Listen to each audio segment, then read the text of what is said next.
ઘણીવાર પેરેન્ટ્સ મારી ઓપીડીમાં પોતાના 6 મહિનાના બાળક લઈને આવે છે અને કહે છે કે સર જન્મ વખતના વાળ ખૂબ જ હતા માથા પર, પણ હવે તો ધીમે ધીમે ખરી રહ્યા છે, ગુચ્છામાં નીકળી રહ્યા છે, અને શું મારું બાળક ટકલું તો નહીં થઈ જાય ને, મારે કંઈક એને માટે દવા કરવાની જરૂર ખરી?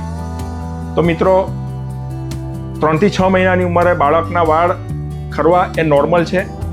પહેલી વસ્તુ તો એ કે આપણે ત્યાં બાળક મોટે ભાગે પીઠ પર સૂવે છે, જેથી કરીને એના માથાનો પાછળનો ભાગ ઘસાયા કરે છે. ઘર્ષણ લીધે બાળકના પાછળના વાળ ખરી જાય છે, જે ફરીથી આવી જાય છે.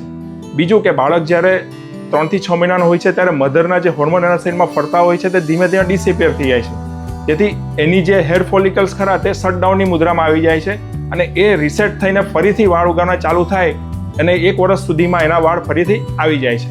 તો એને માટે કોઈ ચિંતા કરવાની જરૂર નથી. હા, જો 1 વર્ષ સુધી બાળકના વાળ નહીં આવે, એની સાથે બાળકનું માથું તપાસતા જો બાળકના માથામાં જો પરવાળી ફુલ્લીઓ દેખાય, બાળક સતત માથું ખજવાળ્યા કરે, બાળક બરાબર ફીડિંગ ના લે, એનું વજન ના વધતું હોય, બાળક વારે વારે બીમાર થયા કરે, તો એવા સમયે કોઈ બીમારીને લીધે બાળકના વાળ ન આવતા હોય એવું બની શકે, તો એને માટે તમારે બાળકના નિષ્ણાત અથવા તો પછી કોઈ ચામડીના રોગના નિષ્ણાતને બનાવીને જરૂરી તપાસ અને સારવાર કરાવી જરૂરી છે. Thank you.